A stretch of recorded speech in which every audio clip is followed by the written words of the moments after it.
Hola, ¿qué tal, jóvenes? Y sean bienvenidos a su sección de artes, el arte en tus manos. Los saludamos Fernanda y Alfredo. ¿Qué tienen en común las artes rupestres de la Sierra de San Francisco y el Palacio de Bellas Artes?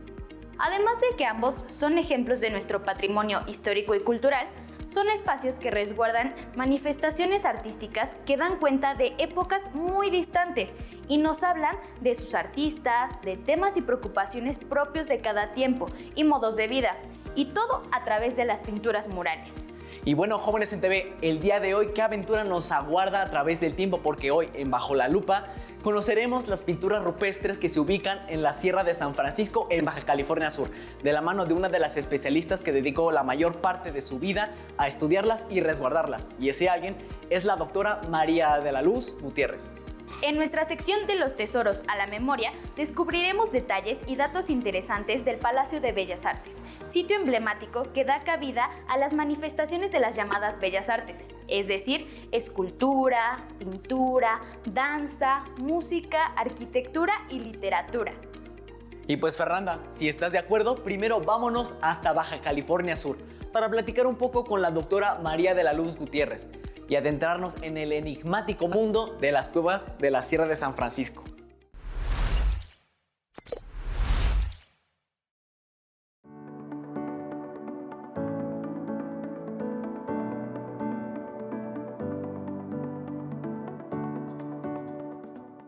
¿Qué tal? ¿Cómo está, doctora María de la Luz? Muy bien, muchas gracias. Doctora María de la Luz, ¿nos podría contar, por favor, en qué momento se descubrieron estas increíbles pinturas y cómo fue su descubrimiento? ¿Dónde se encuentran? Pues les comento que la primera noticia que tenemos de estas pinturas se remonta a finales del siglo XVII, cuando los misioneros jesuitas llegaron a la región norte del estado de Baja California Sur. Y al ir fundando algunas misiones, tuvieron acceso a las montañas, a algunos lugares de las montañas, y ahí encontraron los sitios y los refieren estos sitios en las crónicas. Ahí es el primer momento en donde se describe su hallazgo.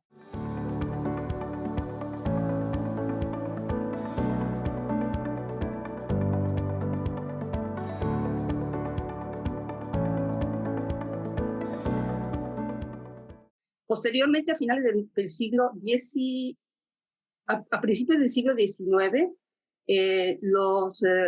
un señor que se llama, un ingeniero que se llamaba León Diguet, estuvo explorando algunas de las sierras que están al norte, la Sierra de San Francisco, la Sierra de Guadalupe, y él fue el que hizo las primeras fotografías de estas pinturas, que realmente pues son los primeros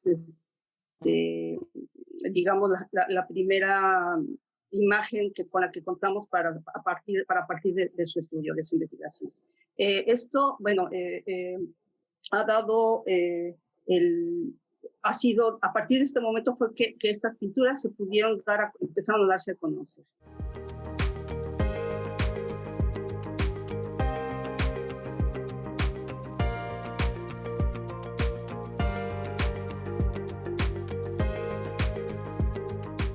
Y ya después, en los años 70, pues el señor Harry Crosby, y fotógrafo profesional, fue el primero que recorrió las dos sierras, la Sierra de Guadalupe y la Sierra de la Giganta, que es donde se encuentran estas pinturas, y escribió un libro dándolas a conocer a nivel internacional.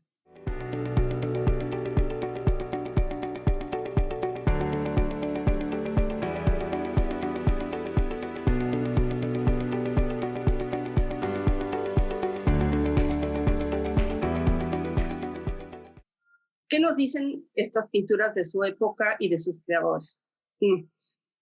Quiero comentarles que las pinturas rupestres que aquí que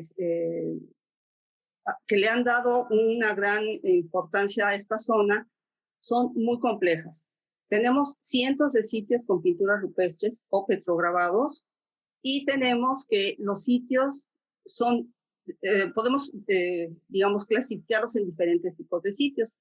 Hay algunos que son muy grandes y donde se representaron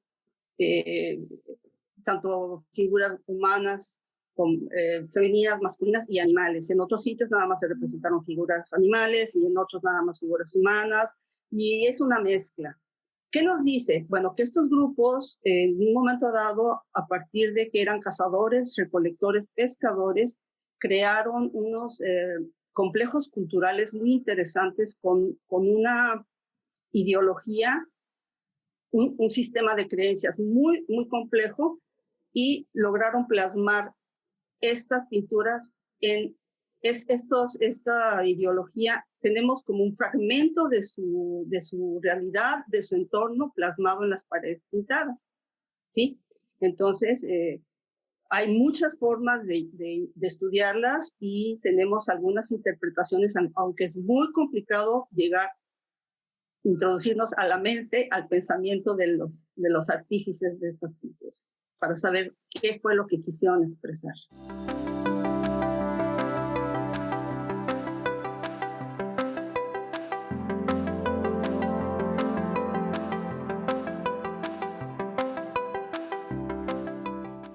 Más que una firma, los estudios de arqueología en la región nos han permitido definir que los grupos que hicieron estas pinturas pertenecen a un grupo que se llama el Grupo Cochiní, ¿sí? Que es un grupo que compartía una lengua común y eran sumamente móviles y andaban de la montaña a la costa, moviéndose a través de un ciclo anual, y su cultura era muy elemental porque eran cazadores, recolectores, pescadores. Sin embargo, en ese momento no necesitaban nada más para subsistir.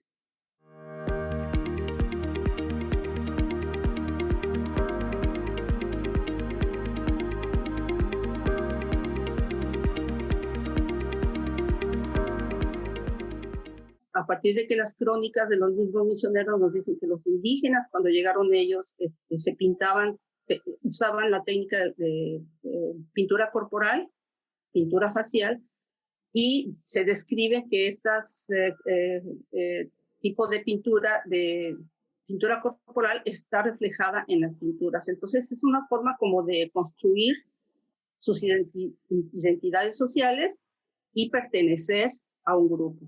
Y esta es una forma de plasmarse ellos mismos en las paredes, y también como un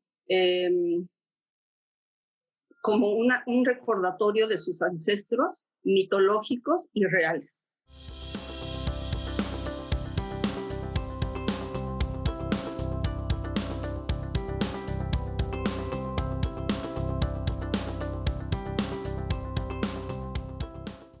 Los materiales utilizados que generaron estas pinturas gran mural son pigmentos minerales. Tenemos óxidos de hierro, que son para el color rojo, para el color amarillo. Y para el blanco tenemos el yeso, y para el negro tenemos el óxido de manganeso. Estos 4 colores fueron recolectados de una fuente de pigmentos que encontramos en una región muy cercana que se llama el Sistema Volcánico Tres Vírgenes. Recolectaban los pigmentos, luego los molían en algunos metates o algunos morteros, y les agregaban agua, y también les agregaban algún tipo de material como alguna savia de alguna planta, que les daba, esto lo llamamos aglutinante, que son elementos agregados a la pintura que permiten darle consistencia un poquito más sólida, no tan líquida con el agua, sino un poquito más espesa.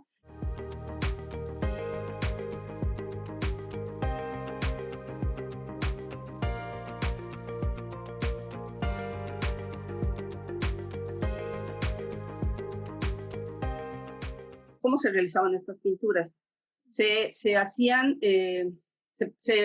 aplicaban directamente en las paredes con algún tipo de brocha realizada con agave, con hojas de agave que tienen una fibra que al cortarla parece una brocha, o con algún tipo de pinceles que hacían con pieles de animales. Y La característica que es muy impresionante es que alcanzaron a pintar elementos muy elevados de las cuevas en los techos y en las paredes muy altas, lo que implica que construyeron algún tipo de andamiaje, o bien a través de las troncos de palma las recargaban en la pared y podían acceder a esos elementos tan elevados. Son de un enorme tamaño las pinturas y algunas miden más del tamaño natural. Sí, y tenemos predominantemente venados, borregos cimarrones, pumas, en algunos casos hay aves, peces, en fin, hay una gran cantidad de animales representados y seres humanos también, hombres y mujeres, y niños incluso.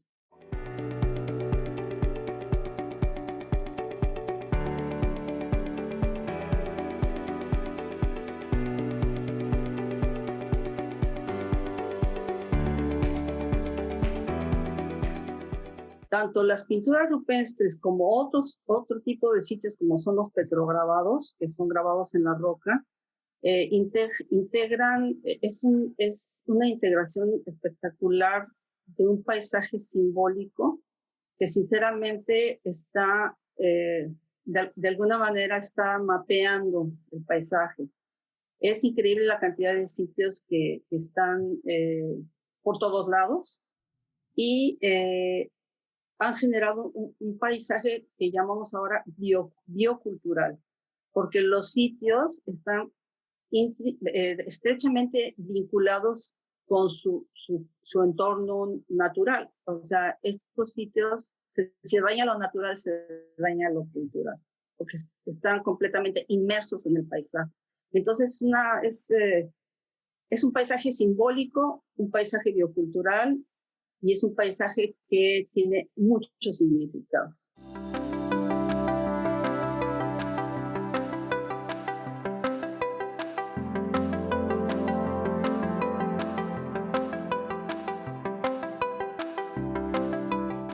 Pues mil gracias, doctora María de la Luz. Pues hoy, jóvenes, conocimos una de las manifestaciones artísticas más antiguas que se conocen en México. Pinturas rupestres con más de 10,000 años de antigüedad y lo más increíble, podemos apreciarlas después de tanto tiempo. ¿Qué dirían los autores al enterarse de la trascendencia de su obra?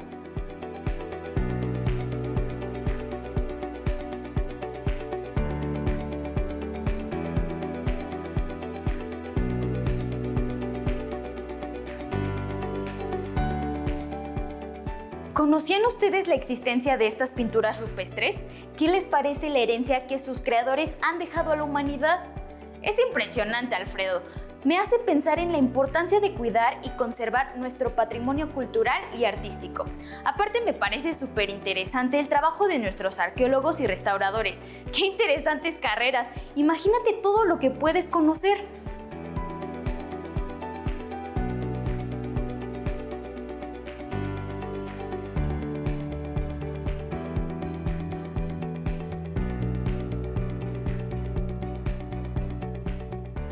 En nuestro país existen tantos sitios arqueológicos y tan diversos que, por supuesto, dedicarse a su estudio es una opción muy interesante. Claro, si esa es tu verdadera vocación.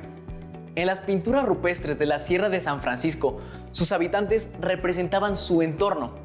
Hay evidencia del conocimiento que tenían sobre la naturaleza, su religión, su cosmovisión, y todo esto lo podemos saber gracias a que lo plasmaron en los muros de roca dentro de las cuevas. Y no deja de ser interesante que continuemos expresándonos a través de la pintura en muros, paredes y bardas. El graffiti, por ejemplo, es una manifestación contemporánea muy cercana en términos expresivos a estas pinturas de la prehistoria, pero también es comparable a las obras de los grandes recintos de arte y cultura. Sí, hablamos de los murales del Palacio de Bellas Artes en la Ciudad de México.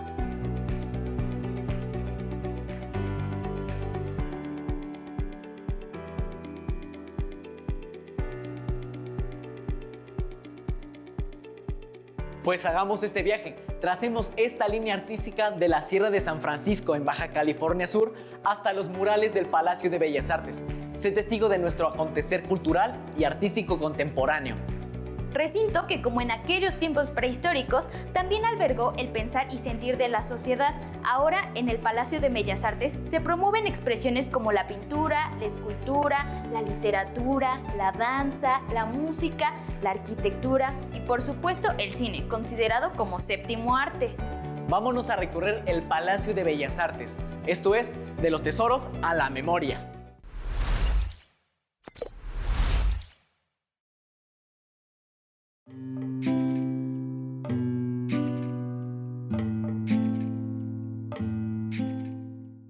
El Palacio de Bellas Artes es un edificio único en su tipo. Al exterior es un ejemplo de la arquitectura conocida como Art Nouveau, es decir, arte nuevo. Y el interior es un ejemplo de un estilo arquitectónico posterior, conocido como Art Deco, abreviatura de artes decorativas.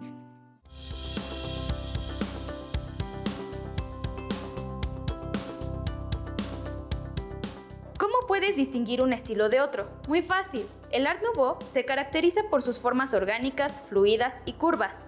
El Art Deco lo puedes reconocer por sus formas geométricas, lineales y rígidas. Fijémonos en los detalles del Palacio de Bellas Artes.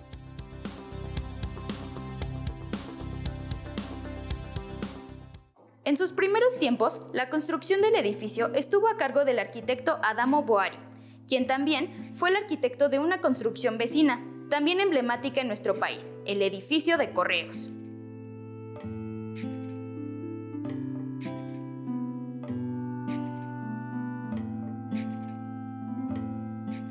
La construcción del Palacio de Bellas Artes inició en 1904 y concluyó en 1934. La estructura del edificio está hecha de acero y concreto y recubierta de mármol en su totalidad. También son de mármol las esculturas exteriores. Un elemento que hace que todos reconozcamos este edificio es su brillante cúpula de bronce hecha por el escultor húngaro Géza Márosi. Y no podía faltar nuestro símbolo nacional coronándola, un águila devorando una serpiente. Entremos al edificio para descubrir algunos de sus tesoros.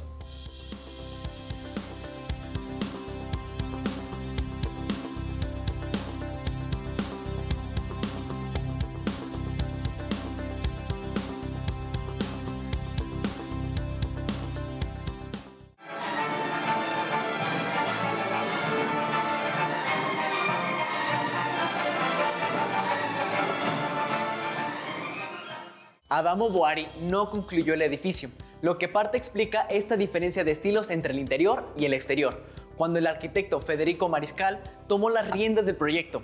Utilizó materiales distintos como el ónix, además de que incorporó temáticas prehispánicas como las representaciones de Tlaloc, que encontramos en la herrería. ¿Sabías que el Palacio de Bellas Artes alberga 17 murales? Los murales son obras de Diego Rivera, José Clemente Orozco, David Alfaro Siqueiros, de Rufino Tamayo, también de Jorge González Camarena, Manuel Rodríguez Lozano y Roberto Montenegro. Es importante mencionar que no todos los murales fueron pintados en el palacio. Por ejemplo, el mural más antiguo que tiene es Alegoría del Viento, de Roberto Montenegro, de 1928, pero trasladado al Palacio de Bellas Artes en 1965. Las obras más representativas dentro del palacio, hablando de murales, son El hombre controlador del universo, de Diego Rivera, Tormento de Cuauhtémoc y Apoteosis de Cuauhtémoc, de Siqueiros, y Nacimiento de nuestra nacionalidad, de Rufino Tamayo. No existe ningún teatro ni sala de ópera en el mundo que tenga un telón de cristal como el Palacio de Bellas Artes. La sala principal es la única que cuenta con esta maravillosa pieza hecha en su totalidad de cristal. Como a principios del siglo XX, era común apreciar los volcanes Popocatépetl y el Iztaccíhuatl desde el palacio. Estos colosos se convirtieron en los personajes principales del gran telón. Casi 1 millón de piezas de cristal de aproximadamente 2 centímetros conforman este paisaje hecho por la Casa Tiffany en Nueva York y enviado a México por barco en 1911. Este famoso telón tarda alrededor de 90 segundos en abrirse, y una vez que se abre, espectáculos de danza, música, teatro y ópera de todo el mundo se presentan. Como sabemos, una de las bellas artes es la arquitectura. El palacio no estaría completo si no se considera esta manifestación dentro de sus instalaciones. Por ello, en 1984, el tercer piso del palacio se dispuso para albergar el Museo Nacional de Arquitectura. Aquí se presentan muchas muestras de arquitectos nacionales e internacionales, promoviendo los valores estéticos de la arquitectura.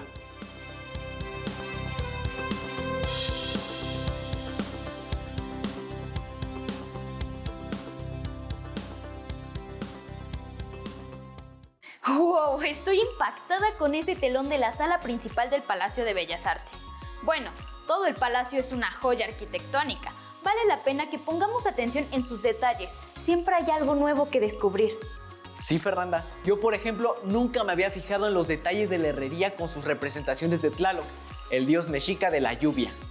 Conocer nuestro patrimonio es la oportunidad que nos damos para aprender sobre la historia o el arte, además de valorar la importancia de conservarlo para que las generaciones futuras también lo puedan disfrutar. No dejen de visitar el Palacio de Bellas Artes cuando vengan aquí a la Ciudad de México, ciudad de todos los mexicanos. Esperamos que se hayan divertido y aprendido tanto como nosotros. Lamentablemente, se nos acabó el tiempo. Nos despedimos, pero los esperamos en nuestro siguiente programa de artes, El arte en tus manos. Y no olviden que este programa es de ustedes. Participen con Jóvenes en TV, un espacio de reflexión y construcción del conocimiento. Escríbanos, comenten, participen y hagan sus aportaciones. ¡Hasta pronto!